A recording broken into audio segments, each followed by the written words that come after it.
All right, ladies and gentlemen, boys and girls, children of all ages, welcome to the Socially Unacceptable But Sober podcast. My name is Dino. I'm an alcoholic.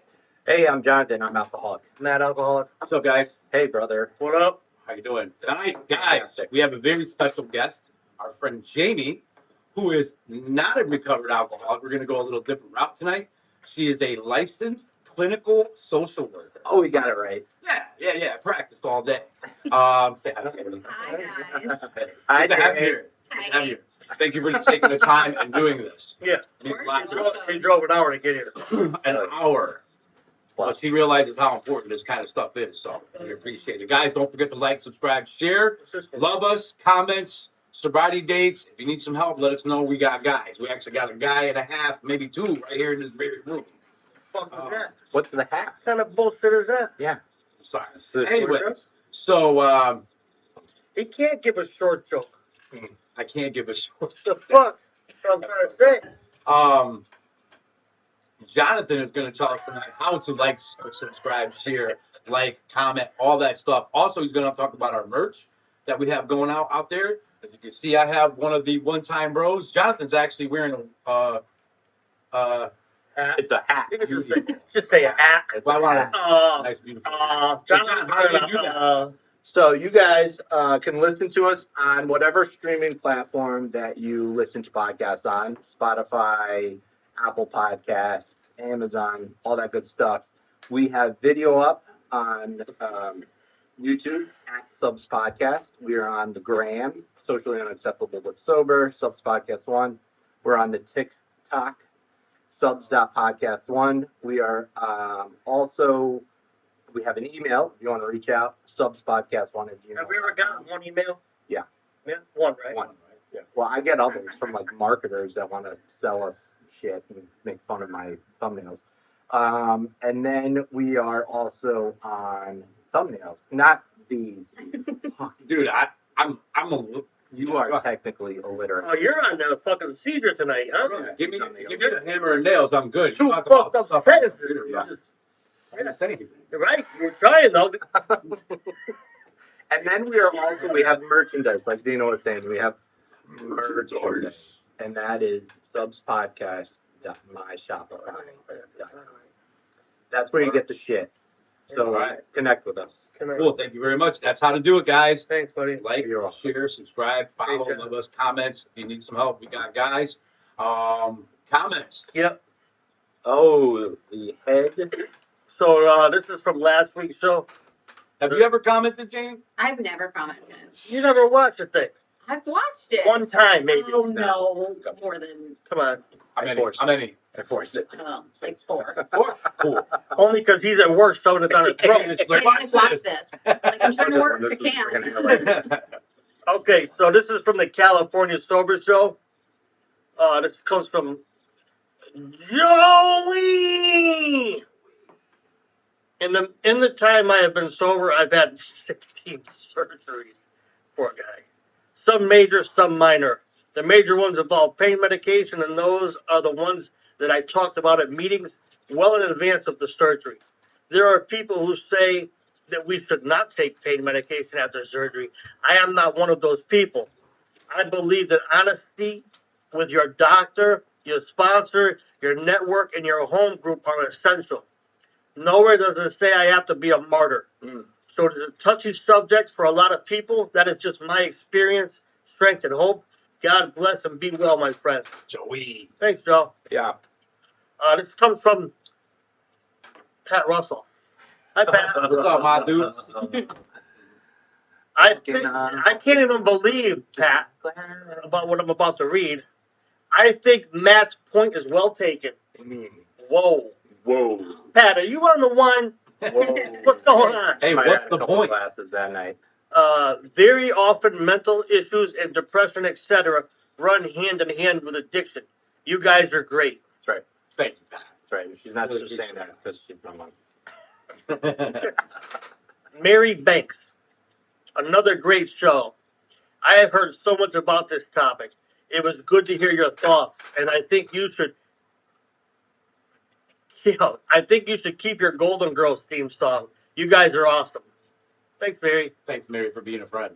and this is from Alyssa D.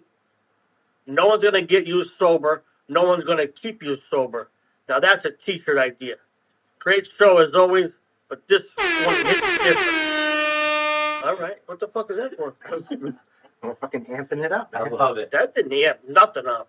Pew, pew, pew, pew. Scott Rock.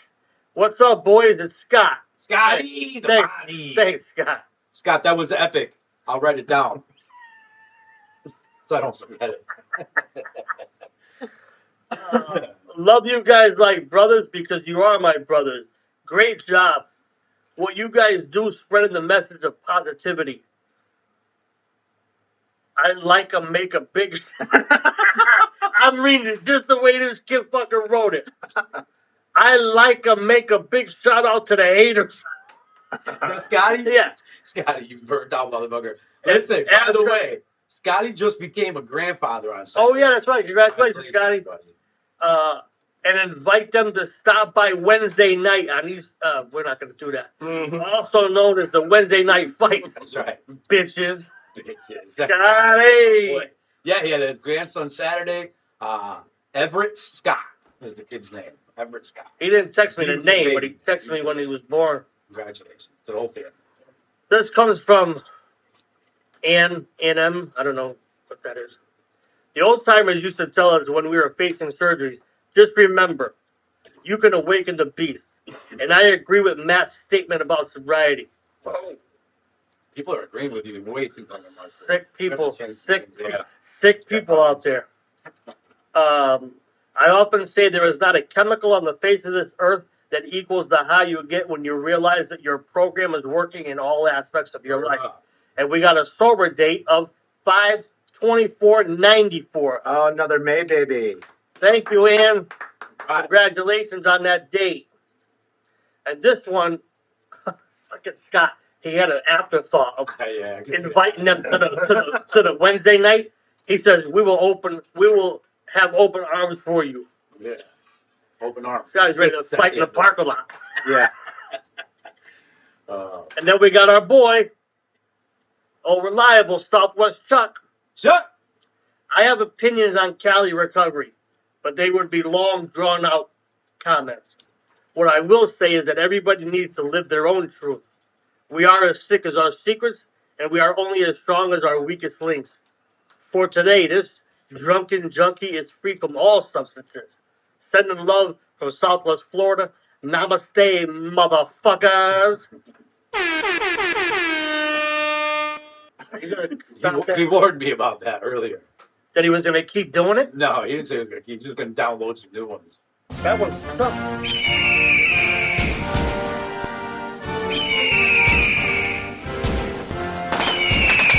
And the Eagle. Eagle sounds like he's getting. That's it. That was it. Guys, thank you so much for those comments. They were awesome. We really appreciate you guys. Again, don't forget to subscribe, like, share, comment, love us, all that stuff. Congratulations on sobriety date. Scott, congratulations on your new baby, grandbaby, and to the whole entire family. Tonight, like I said, we're going to do a little bit different. We have a professional. Jaime.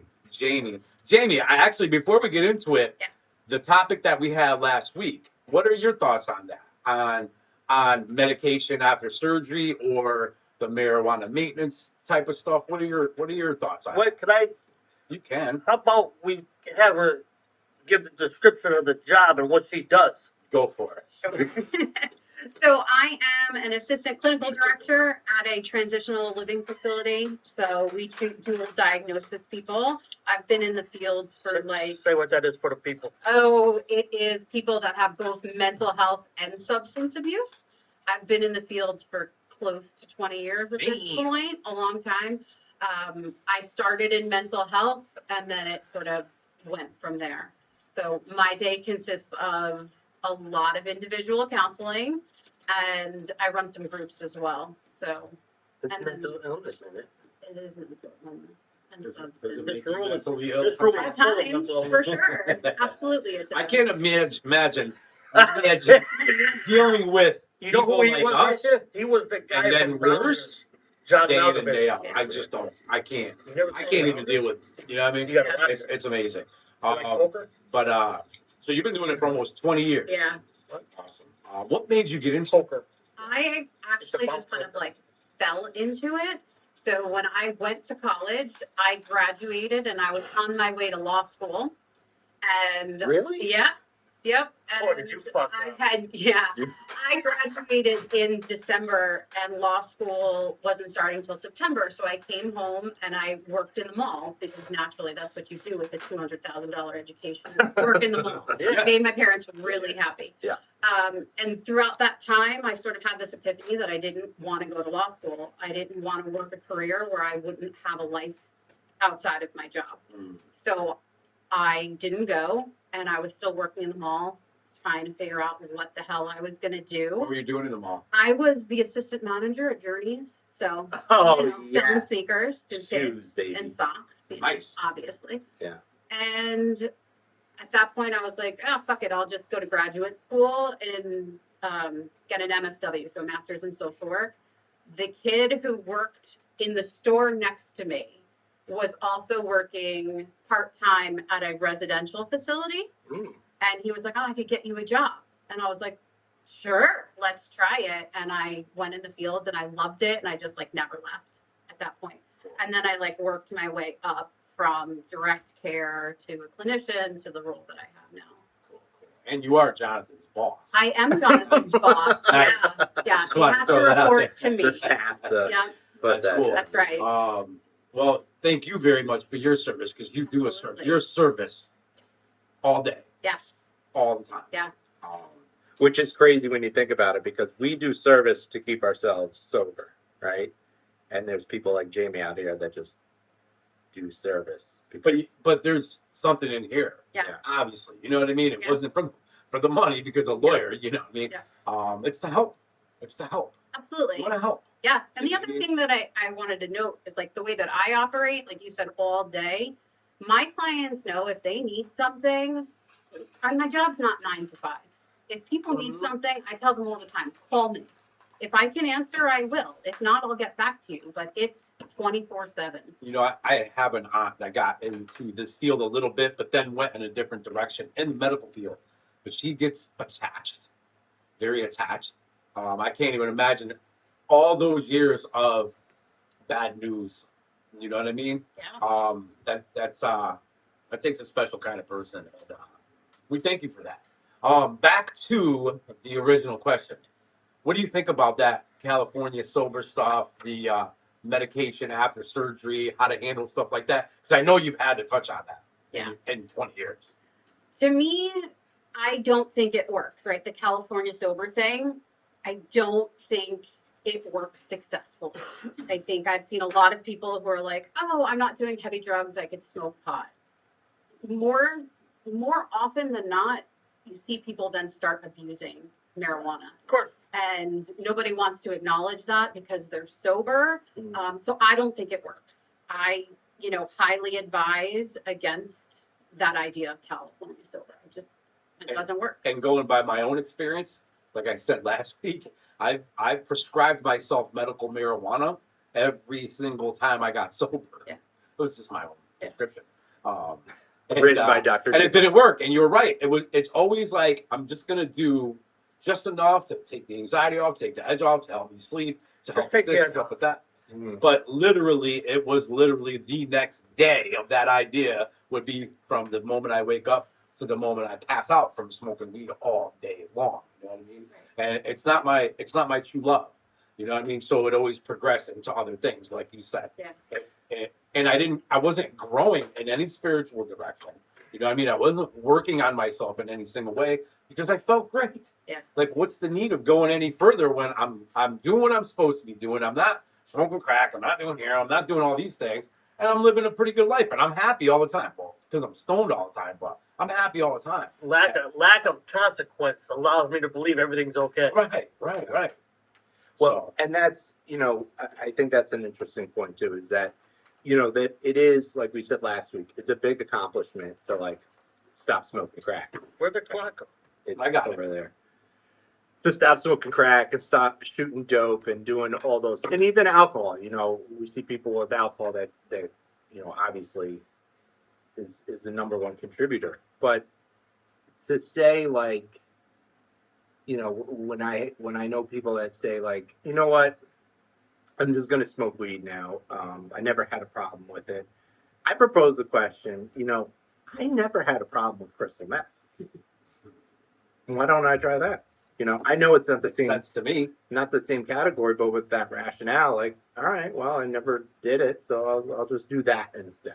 Because you went, the weed is like baby food. Yeah, So it's easier for me to justify the baby food. You want to go right to the fucking end of the road with the crystal, yeah, right? yeah, So it's easier for me to Right, yeah. Because buy it's my legal, lie. yeah. Oh, it's legal. Forget about that. It didn't matter if it was legal or not. It's the lesser of all the evils, Mhm.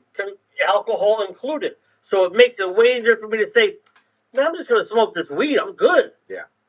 You know, and I don't need to have a second thought after that until what you said, story of my life. These fucking microphones suck. Hey, Deb, So- we're open to any donations. Yeah. You got to get out They the can't stand. duct tape. Yeah. So, okay, so They got whiskey. I agree with you. I 100% agree with you, and I know everybody else will agree with you. Now, the medication after surgery, like, did you able to see last week's podcast about what our thoughts were on it? You heard the comment of the guy that's 16. It's true. This dude Joe. Every time you see him, he's got a Oh, split he got something. Yeah. He's tore himself up. But he's one of the guys that, like, literally will tell you 3-4 months in advance, I'm having surgery on this day. Like, he Well, just him and sets Rich. up this plan. And Rich, yeah, absolutely, man. And they've taught me a lot by doing that. I haven't had to do any major surgeries or had to take any kind of prescription pills since I've been sober. But just by their example alone shows me that I better not take this lightly, because I said this on the podcast last week that my brain doesn't really understand what prescribed medication is, and you know, a perk 30. Perk 30 is a perk 30 to me, and my brain's gonna be like, it's fucking party time. You know what I mean? That's how my brain works. So by listening to these guys, how they've handled it, have other people hold it, and all that stuff, I've learned so much from them. But have you had any negative experience in your field? Absolutely. Absolutely. I think, you know, to answer that question, you have to know yourself and you have to know where you're at in your own recovery. Because I've seen people do exactly like you're talking about, like a few months out, start working their program, putting it out there, you know, acknowledging like, hey, I have an issue with this. Can you hold these meds? Talking to their doctors about it. And then I've also had people that are like, oh no, they made me take this. I had to take it. Yeah. Right? And they've taken the bottle in 2 days. Oh. And then we're, you know, back to where I need a we started. refill. Right. I right. spilled I'm them still in down the pain, sink by right? It's accident. the whole thing. Yeah. So I think it's the recognition of where one person is in their recovery with it. And that's Wait. Say, Oh. What do you mean by that, though? What is it when they're going to say where they're at in their recovery? What is that? I think that as a clinician, when you work with people, you meet people that are serious about recovery, and then you meet people that are maybe not as serious and motivated to do the right things. It's a little bit more nonchalant. Yeah, you see people like those are the people that I would say you see cutting corners. Okay. Right? Yep. So when I get a client that I see cutting corners and they're like, oh, I have to have this surgery and I need these pain meds. I'm like, do you? Do you though? Right? And my big question to a lot of my clients is always, at what cost? Sure, you can do this, right? Like, I'm not the clinician. I'm never going to tell a client what to do. Right. It's just not who I am. Right. But I ask the question all the time, at what cost? Sure, you can do that. Do you think it's a good idea? Right? Very often when you pose that question to people in a therapeutic sense, they sit on it for a minute and then they're like, probably not. Well, anytime they use the word probably, the answer is definitely not. Absolutely. Yeah. And I think, you know, one of the things, Jamie and I have a funny backstory here. So I started working under Jamie He's still working under Jamie. That's right. It's still working under Jamie. Still going. Like, whatever it was, almost 3 years ago. And it was like 2 weeks went by. Oh, is this Yeah. the one you told me about? Yeah. The realization? What do you say? Yeah, the realization. Oh, yeah. No. Yeah. So she asked me, she's like, is your mom's name Patty? And I was like, what the fuck is this? She's like, I'm Jamie Del Brooklyn. Not to mention, she's the assistant clinical director, names on board, all that stuff. I never put it Never put it together. together. That my mother met her father and became friends because she was a bartender and Patty My was a dad was in the bartender. bar. Patty was a bartender and Yeah, her dad would frequent bar after work, and they became friendly to the point where they call each other on each other's birthdays, like to this Years. day. And I was like, so I went, of course, I was like, oh yeah, Del Grossa, I definitely know that name. Oh, And we started talking about it. Right. And yeah, so we have a little bit of history here and go back a little bit. And then the thing that I learned is working with Jamie is Poor Jamie. Poor Jamie. Right. working for Jamie is, we have recovering alcoholics have this knack for, we see somebody coming into the rooms or see somebody that's saying like, hey, I'm good, and we're like, bro, you're not good. You're not good. I didn't think it could transition. I know like mothers have that instinct, but Jamie's got this experience to her where she can see right off the rip the bullshit that we're bringing to the table, where there are clinicians like, and that's again being, like you said, true to our own recovery.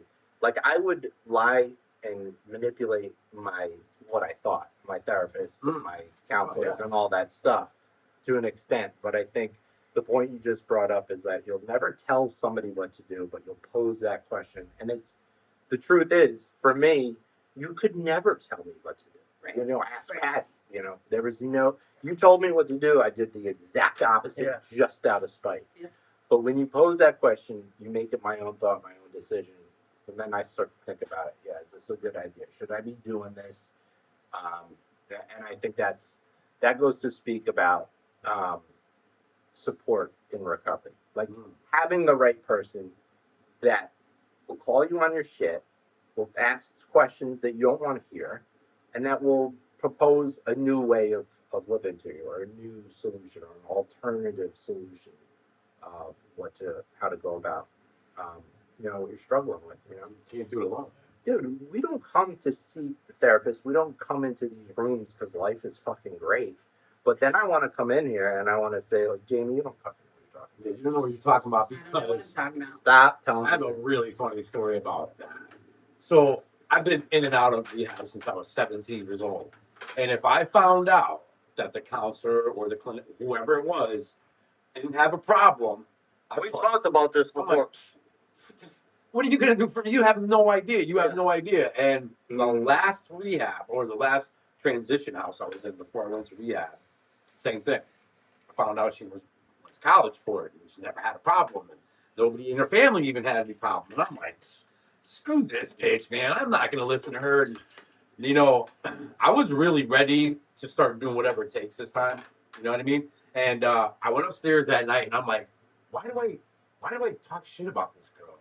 Like, why am I hating on her so bad when she's exactly the type of person I'm trying to become? Right? She's a normal, sober person Functioning. living a great life, and I'm hating on her and Yeah. not trying to take any advice from somebody who already has their shit together. They're not going to get their shit together. You already got your shit together. So the very next day, I was like, I'm going to start listening to her. I'm going to start listening to her.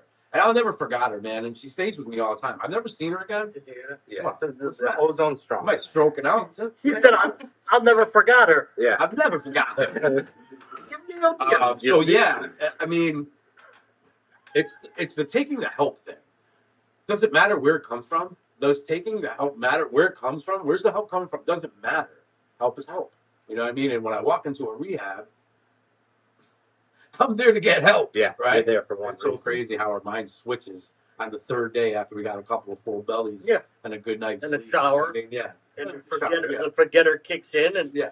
was it really that bad out there? I don't think it was. And I'm sure you get a lot of that. What about, do you find that sometimes, like, you know, you pose the question, you hear the people out, but sometimes you got to win them over a little bit. You got to prove that you know what the fuck you're talking about, you know. And like when you first started and Jonathan responded, the first thing I thought about was the same thing as a sponsor-sponsee relationship.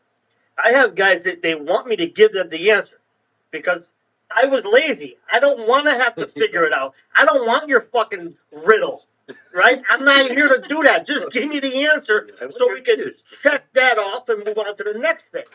And the you know, I run a group inside a program, and when I talk to these guys, I say, listen, I don't care if you don't agree with what I'm saying. What I do hope though is tonight when you're in your rack and the lights are off, your fucking brain is going 200 miles an hour because I'm making you think. Because that's all I'm here for, man. I'm just here as an example of what this program has done for me, and to let you know that it's available to everybody.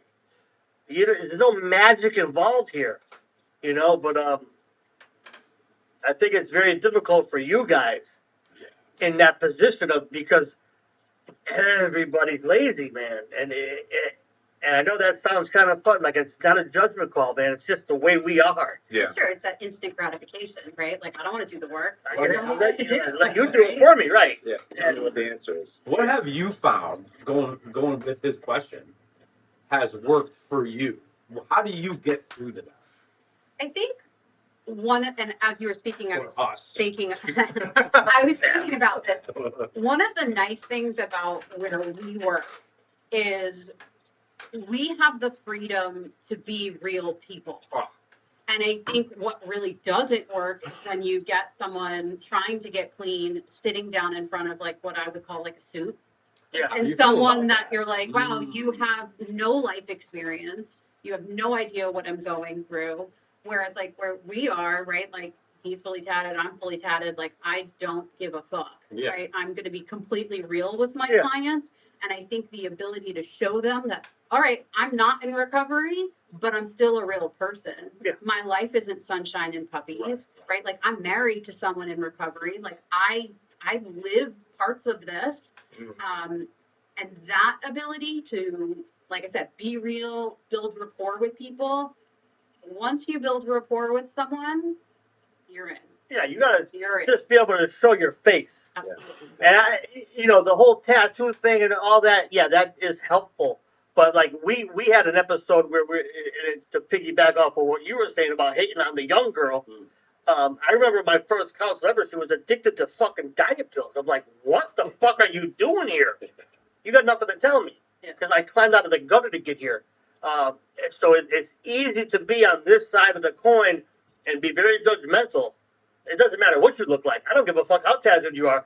And when I'm wanting to be the little child alcoholic that I am and not wanting to give one fuck that you're actually here to help me get better, I think all that's thrown out the window. But when you could just be yourself, you could be wearing a fucking cardboard box with your fucking eye holes in it, and that's gonna because the things that you say are gonna have feeling for me. Right. That's the thing. It's the words that can emit emotion. I think is much more powerful than the look. Because if I seen this guy, You run right over. you know, what am I gonna do? What can I I do with have to this take guy? the fight out of it. Yeah. Right? It's like, you don't want to be Yeah. here? Don't be Yeah, here. exactly. Like, there's the There's door. the door. Like, I'm not going to fight you to be here on this. You don't want to get clean? Go. I've got, 5 other people that want to come in here. A lot more do than this. 5. Yeah. A lot more than 5. I tell guys all the time that I work with, listen, you give 100%, I'll give you 110% back. We're doing this right with you. Like I'm not just having you do stuff and I'm just sitting back going, yeah, you do what I say. We're doing this stuff together. But if you're not putting in the effort, bro, Right. what am I going to put effort? It's not my recovery. Yeah. And that's, you're like, Yeah. there's the door. I tell them, I'm not going to fight you to stay sober. Yeah. That's not my job. Right. I'm not going to fight you to do this. And the more you fight them anyway, the worse it gets. That's okay. The more you fight them, the more they fight you. that's it. That's it. And it, you also said this. You're more in the recovery program than not, because if you put it together, 8 hours a day, 5 days a week, it's not like somebody that just shows up for an hour. It's just a couple words at a meeting or listens or whatever. You know, like you get involved with these people's lives, and like you said, it's not just 9 to 5. You know, they got issues, and I know you see people on the weekends and You're in, huh? Yeah, I'm all in. they're all Sundays. I'm like, really? Yeah, Sunday? all day Sunday. I have a private practice on top of working my 9 to 5. Because we get paid so great. Yeah, we get paid so great, so I got it. You know, that's another thing, though. Like, I always preach it every Saturday. Well, Saturday night that I'm in there. I say, you think these counselors are here because they're getting fucking paid? I love when people say that to me. You're only doing this for the money. Yeah. Like, if I'm doing this for the money, I should be driving a nicer car Like, than I'm you driving. probably came in here with more money. Than Yeah. I try to, you know, but you know, it's those little things, and I've always said this, no matter what. I used to have a counselor 100 years ago, and one of his little slogans was "To be aware is to be alive." Mm. And I used to talk shit about that because that's what I did. You know, anything that was witty or beyond my capability to understand, I'm going to talk shit about it. Gypsy. And but then, you know, ironically enough, fast forward 20 years later in my sobriety, someone asked me one time the question, what if you had to sum up sobriety in one word, what is it? I said awareness. Mm. The more aware I am, the more sober I can become. And, you know, it was very ironic that moment 20 years previously came full circle and is now very real in my life. And I think that a lot of the meetings that I've had with the different therapists, counselors, yada, yada, yada, over the years, every one of you gave me pearls. I just wasn't ready, man. Yeah. You know, and that's the thing. And so it's to say, anyone that I find is getting new into the business, you guys, I say, man, get some thick skin because you can't own a lot of people, man. They're not going to want to stay sober. And that's not your fault. No. But you know that. But sometimes you'll make relationships with people and you'll think, man, I think this guy really got it. And then the next day he fucking goes out. We go and support that. We go and disappoint you. Yeah, 100%. It is. And there's like, as you're talking about this, there's 3 clients in my career that I think back on Yeah. that it still guts me. Yeah. Do you do shoulda, coulda, woulda with them? No, No, really, because right? I think throughout experience in this field, I realize like, this is not me. I'm Right. not that powerful. Right. Right? Like I'm not, it's the person's choice. But yeah, these 3 clients just, when I think about it, I'm like, I wonder if these people are alive. Like Yeah. it just guts me completely. And I couldn't even tell you what it was about these 3 clients that just really hit me. But yeah, sucks. It does suck. It sucks for all of us. And yeah, Just seeing anybody. We see it all the time. Oh man, it's just as much. Well, yeah, unbelievable the feeling. Like I was thinking of Dano Yeah. the other day. I just popped in my head a friend of ours who shot himself. He just couldn't do it. You know what I mean? He took his gun, shot himself. And I was thinking about him the other day, and I'm like, damn, man. Yeah. You know what I mean? Like, damn, man. It That just was saddens my heart, man. That was the week. That I was right when away. you came here, though. You met him. Yeah, so I met Dano. He had just come back into the rooms, and I met him. It was the time that I was avoiding the Waterbury area because, you know, I only need drugs out of Waterbury, not recovered. And I met him in Naugatuck, and we became close. We had each other's numbers. We talked, and I remember I hadn't seen him for a little bit. We went on our honeymoon, and I think it was. No, you were already coming to the men's meeting when you went on your own. Yeah. I had started already, and then Oh. I'd started coming to men's meeting, but I went on my honeymoon, and I got home, and I can't remember the first person I talked to when I got back, but they asked me if I had heard about it, and I was just like, I remember sitting up in the kitchen, I was just like floored. I had to put everything down. I was like, Jesus Christ. And that's the thing, man. Like moving to Waterbury, you know, there's more people that I'm around. The meetings are bigger, and You know why, right? because there's more people. We don't need horses. We don't need horses here. Like the Catskills. I can't believe you fell for that. Holy fuck. Oh We God. bust his ass saying, "You're from the Catskills, Yeah, right?" middle of nowhere. Yeah, we know he's not from the He Catskills. was starting to tell stories about, you know, trying to get high. North Salem. Yeah. I'm from Westchester. There was horses there too. Don't say it. West. You know. Anyway, he was telling a story one time. I said, "Oh, would you have to fucking steal a horse to get over to the next town?" I would have got more money at the pawn shop for it. But I've lost so many. I've witnessed so many people lost to this disease just since moving here, man. More than I can count, and it's like in the blink of an eye. Well, it's inner city too. Yeah. You know Yeah, what I mean? just in the blink of an eye, and they're gone. And you got a relationship with these guys, and that's why you like kind of hold on to the ones that like are actually doing it. And you're applauding. It does suck, but at the end of the day, like you sit there and go, dude, that's the game, man. Yeah. Yeah, The that's end what we're in. of that game is always death. You know what I mean? Yeah. That's the end of the game. Everybody's a power of example. Yeah. Whether it's a good one or a bad one, it's a power of example. So you're married to a recovery I am. alcoholic drug addict. How long's he been in the program? 13 years. Yeah, baby. Yeah, baby. Did you meet him before or after? I met him after. Uh, But he was like freshly sober when we met. So he And was I a was wreck. a little trepidatious Oh, about it, right? Yeah. Because having. Real quick. well, you were already familiar with that I was world. familiar with the fields, right? And then I met this guy, and he's like 3 months clean. He's like right out of You jail. 3 Yeah, months? it was like Oh, very you were early. cold, girl. No, no. But he As a loves to shoe. tell people because of our I feel like I met her at work. Yeah. No, you didn't. Stop telling people that. So I was a little trepidatious about it, and I was like, I don't want your recovery based on me. I Yeah, I want to fucking say something, but I guess trepidatious, out of respect. Don't be using fucking big words around me. hesitant. Okay, that's Okay, good. hesitant. I was hesitant to get involved. Well, yeah.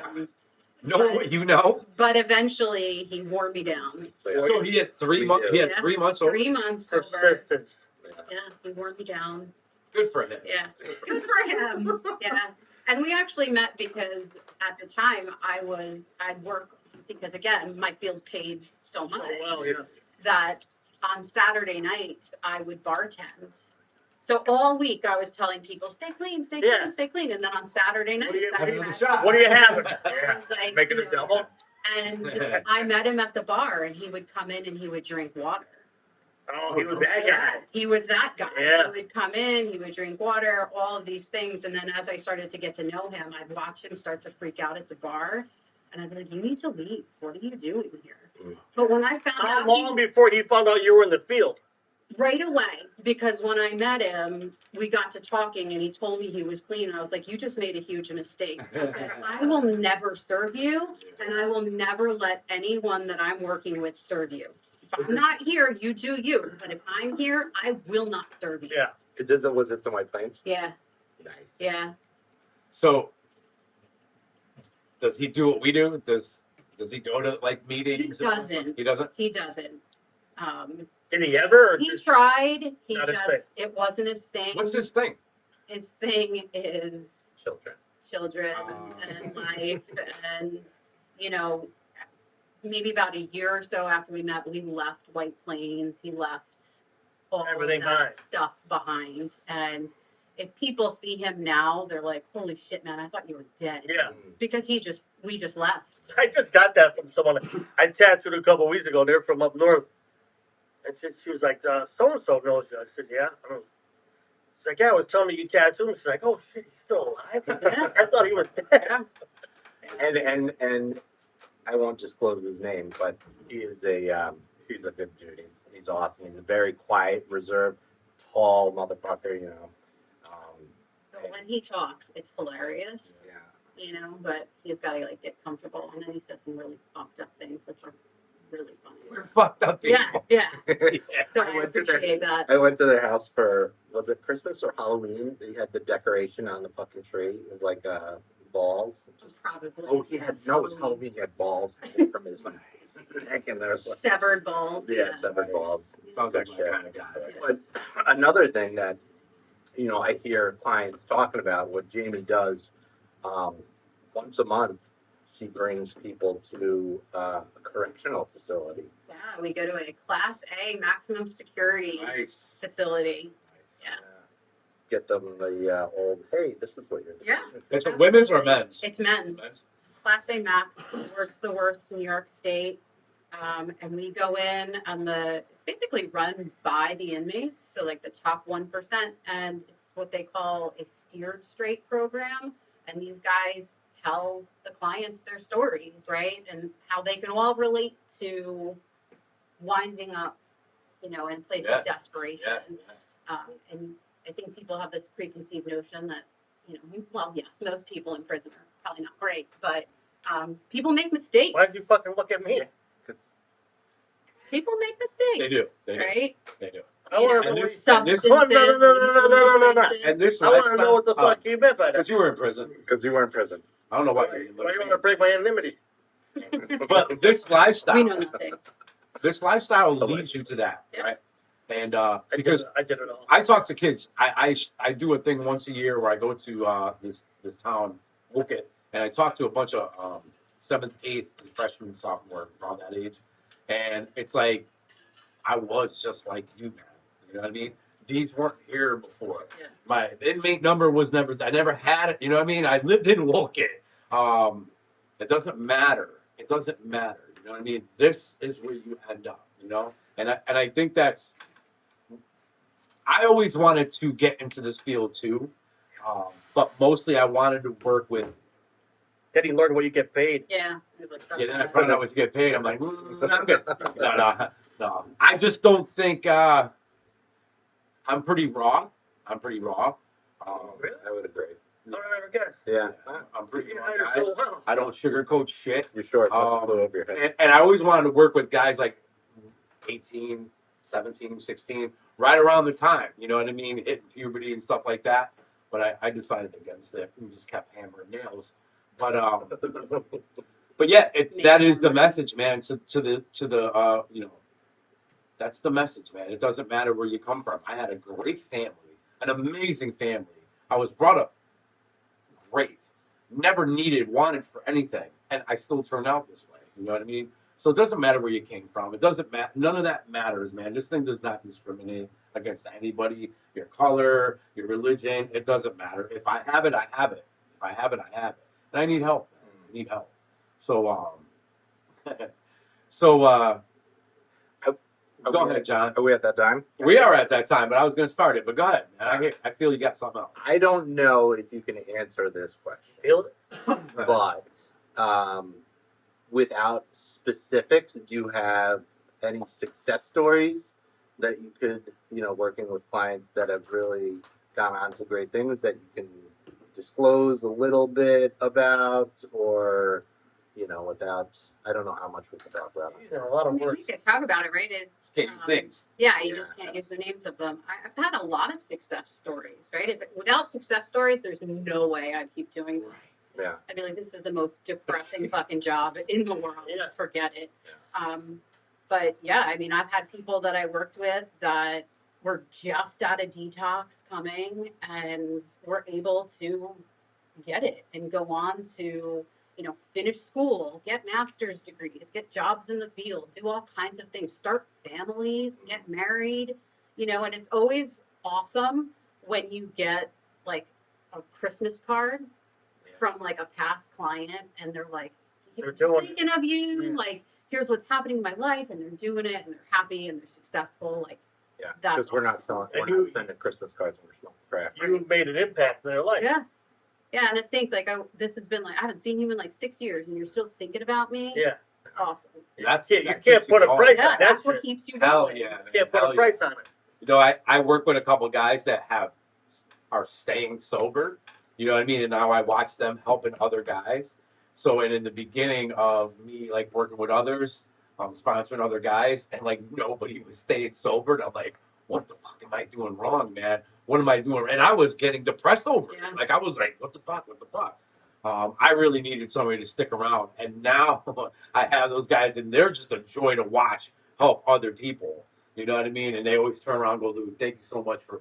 And I'm like, dude, you have no idea how much Yeah. you helped me, man. You know what I mean? I really needed that. So I really thought I sucked at it. I also think it comes in waves in Yeah. the field, right? Yeah. So you'll like work with a group of people, and you'll feel like, holy shit, what? I am a miracle worker. Like, this is not helpful at all. And then you get Marvel people, Jesus. right? That it just like comes in waves. Yeah. We'll do well, then you won't. It's great. I remember calling a sponsor years back, same situation. no one's staying sober. I'm like, I have to be the worst sponsor ever. And he said to me, real simple. He said, "You staying sober?" I said, "Yeah." He said, "Then you're the most successful sponsor." Yeah. Because at the end of the day, like we talked about earlier, it's not any one of our ability to keep or prevent or any of that stuff. It's I had a different sponsor say, my only requirement is to be a guide.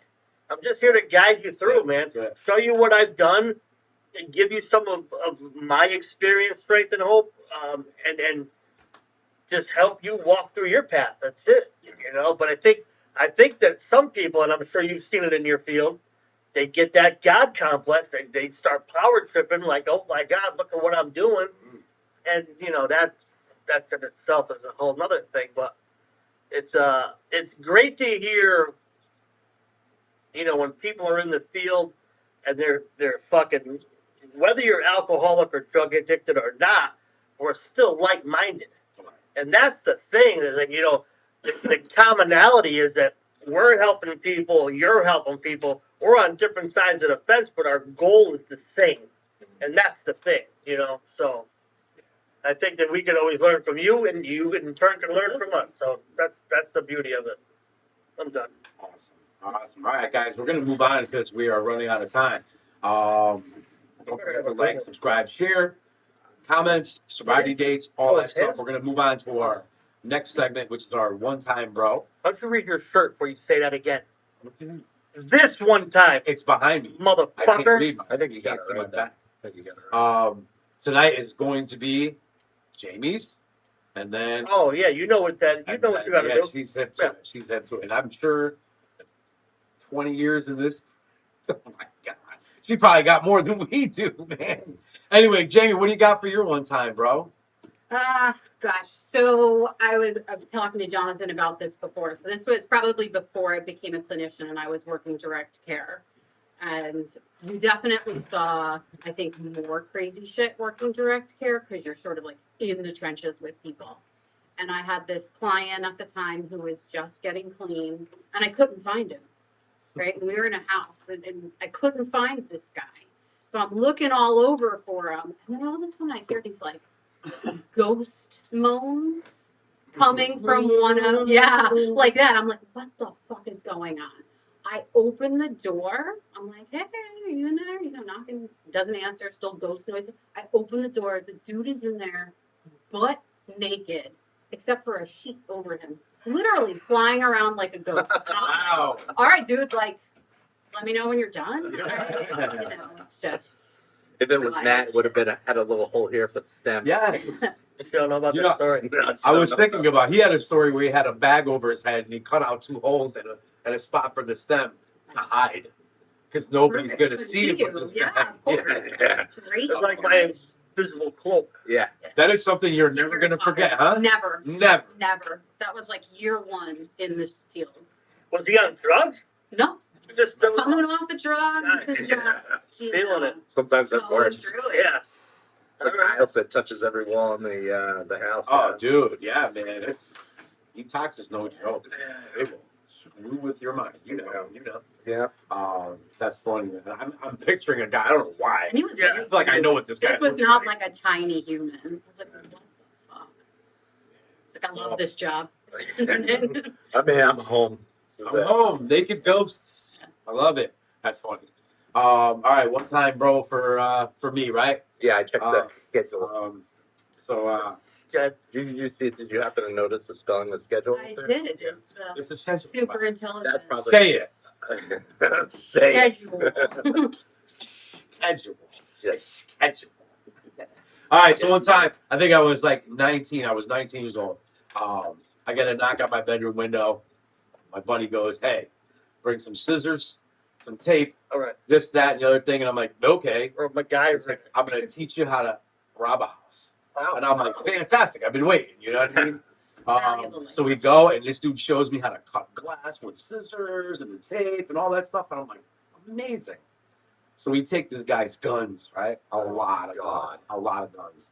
And we had all the plans set out except for where are we bringing these guns? Yeah. What are we going to do with them when we I was always good at getting this shit. Yeah, I'll get the shit out of it. Yeah. But where I'm going to do it after that is beyond me. So I'm like, we can put him in my room because my house is a couple of blocks. We'll just carry him all. We had to keep walking back to get it. It was a lot. So we put him under my bed. I'm No throwing one him will ever under my think to bed. look under there. Right? Well, who's gonna look Solid up? spot. Who's gonna look? So the next morning, I'm talking about it to everybody. Yeah. I'm a 19-year-old awesome criminal. You know what I mean? So I'm telling everybody, like, yeah, we got these guns, bro. And so I'm showing my buddy, and I pull out one of the guns, and I point it at my window, and I go to click it. Boom. Boom! It was a 10 gauge. It wasn't even a 12 gauge. It was a 10 gauge, right? And I wasn't aiming it, but it hit my neighbor's gutter. And it blew it to smithereens, like the edge of the gutter was just shredded. So I'm like, oh shit, holy shit, holy shit. So I throw the gun under the bed. We go back into the living room. We're playing Mortal Kombat on Nintendo, right? Yeah, because the cops ain't coming. Yeah, they're not coming. 15 minutes. What? Yeah, that's what it felt like. Well, 15 minutes, 20 minutes later, I had that happen. and Yeah. I answer the door, and I'm like, hey, how you doing? They were like, yeah, we had reports of gunshots coming from this house. I'm like, Fucking Mortal Kombat. I'm like, not here. I was like, not in this house. He was like, well, you mind if we come in and take a look? And they're already in. Yeah. Like, I didn't say, no, you can't. You have a warrant because I wasn't smart enough then. So they're in my house and they're like looking around. They're asking me, ID and all this stuff. And I'm shitting my pants, man. And my buddy's in the other room just shitting. They got him on the couch getting his ID and all that stuff. And they're like, literally, I felt about to leave. But one cop was like smelling the gunpowder. Oh, God. And he followed it. And he went right to my. As soon as I saw him walk into my room, I'm like, oh, fuck. I was like, maybe he won't look under my bed. Yeah, because it's a good hiding spot. It's the best hiding spot ever. It's a good hiding spot, dude. So I hear, oh, look at what we have here. I'm like, fuck. So they bring me into the room. He starts taking the guns. He's throwing it out on the bed. The fucking 5, 6. I was like, Look. oh my God. I was like, I am going to prison for the rest of my life. He was like, where'd you get him? I'm like, oh, a friend of mine just tapped on my window the other night and he just started handing me guns. He said that he needed to store them and blah, blah, blah, blah, blah, blah, blah. And he was like, oh, well, that's crazy because we just had a report that the other night that there was guns stolen from a house a couple of blocks out of the way. And these are the exact same guns. Must be the same And guy. I'm like, he stole them? Yes. Boom, downtown. Whatever, call my fucking my dad. I'm like, hey, you gotta get me out. You don't even believe what they're blaming me Yeah. for. Dad, you're never gonna believe this shit. I don't So- know how many calls I did. Dude, that. it was not a small bond. I don't really remember how big the bond, but it wasn't small. And it wasn't my first offense. So Well, back then, $250,000 was a lot. I think it was like 30. Yeah. I think it was like 30. It was a lot. My parents had to empty out some accounts, ask for help, and then forget about it, dude. Keeping me out of prison was second mortgaging in the house, taking out loans, lawyers, and all that stuff. Oh my God. How man. old are you? 19. Oh, God. 19. You got a young. The gunpowder. The guy smelled the gunpowder. So- So all this time is going by, and they're keeping me out, man. Like we're going back and forth, and they finally, back then, 3 years suspended with 3 years probation. You believe that?